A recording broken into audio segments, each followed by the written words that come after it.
کیا اسلام نے عورت پر ظلم کیا ہے؟ ہمارے معاشرے میں لڑکیوں کا رشتہ آ جاتا ہے، والدین شادی کر دیتے ہیں، پھر شوہر اپنی بیوی کے حقوق ادا نہیں کرتے، ساس وغیرہ کی طرف سے بھی ظلم زیادتی ہوتی ہے۔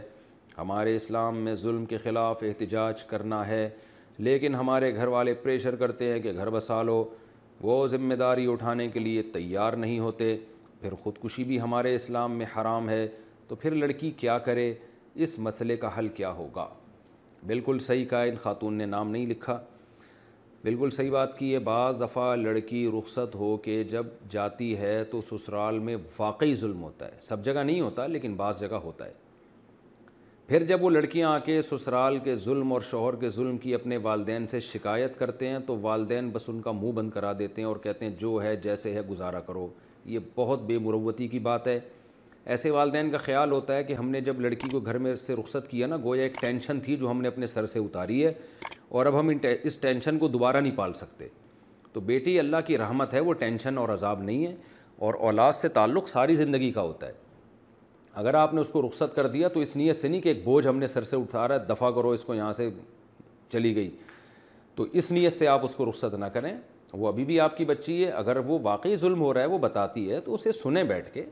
اگر اس بچی کی غلطی ہے تو اس کی اصلاح کریں، اس کے شوہر کی غلطی ہے تو اس کو انسان کا بچہ بنانے کی کوشش کریں، اس کی ساس کی غلطی ہے تو چھوٹے موٹی تو اونچ نیچ ہر گھر میں ہوتی ہے۔ ایسا نہ ہو کہ جو بھی بتا رہی ہے آپ نے جا کے ساس سے اور شوہر سے اس کے لڑنا شروع کر دیا، اس سے تو معاملہ اور خراب ہوتا ہے۔ تو پہلے تو اس کو سمجھائیں بھائی چھوٹی موٹی اونچ نیچ ہر گھر میں ہوتی ہے، 100% درست کوئی بھی نہیں ہوتا، لیکن اگر واقعی ناقابل برداشت معاملہ ہو رہا ہے تو پھر بچی کا ساتھ دینا چاہیے۔ پہلی کوشش اصلاح کی ہو، شوہر سدھر جائے، ساس سدھر جائے، نہیں سدھر رہے تو پھر پوری زندگی اس کی برباد نہ کریں، علیحدگی کی طرف جائیں، اس سے لڑکے سے طلاق لے کے اس کے کہیں اور عدت کے بعد اس کی شادی کریں۔ میں نے بہت گھر تباہ ہوتے ہوئے دیکھے ہیں، لڑکیاں نفسیاتی مریضہ بنتے ہوئے دیکھی ہیں، ساس کے ظلم کی وجہ سے، شوہر کے ظلم کی وجہ سے، نندوں کی وجہ سے وہ پاگل ہو گئی ہیں اور بالآخر نفسیاتی ہاسپٹل میں داخل ہوتی ہیں اور دماغی توازن کھو بیٹھتی ہیں، لیکن ماں باپ بس وہ ٹینشن جو ہے نا وہیں رہو، ہمارے پاس نہ ہو، بھائی بھی کہتے ہیں ہمارے پاس نہ ہو۔ یہ بہت بے شرمی کی بات ہے۔ آپ کا جو بلڈ ریلیشن ہے، جو خونی رشتہ ہے، وہ موت تک اللہ نے، بلکہ آخرت میں بھی وہ ہوگا، میدان حشر میں بھی ہوگا، تو اس کا ایسے لا تعلقی کا اظہار نہیں کرنا چاہیے۔ فیملی منصوبہ بندی اور اسلام، لیڈی ہیلتھ ورکر کی جاب کیسی ہے، جس میں منصوبہ بندی کے بارے میں خواتین کو آگاہی دینا بھی شامل ہوتا ہے۔ دیکھیں، جو فیملی پلاننگ چل رہی ہے نا ہمارے معاشرے میں، اس کا مقصد خواتین کی ہیلتھ نہیں ہے، اس کا مقصد ہماری نسل کو ختم کر کے برباد کرنا ہے۔ تو اس لیے ہمارے ہاں سے ایک فتویٰ بھی شائع کیا گیا تھا جامعۃ الرشید میں کہ اس ادارے میں جاب کرنا یہ ٹھیک نہیں ہے۔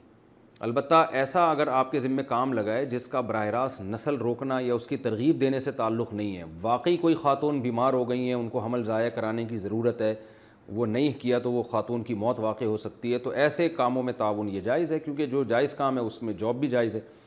لیکن پورے ادارے کا جو بیسک مقصد ہوتا ہے وہ یہ نہیں ہے، وہ اس کا بیسک مقصد نسل کو روکنا ہے۔ خواتین کو بار بار سمجھایا جا رہا ہوتا ہے، ان کو ترغیب دی جا رہی ہوتی ہے، 2 بچے ہو گئے، تیسرا نہیں ہونا چاہیے، تو یہ بیسک ہی اس کی غلط ہے۔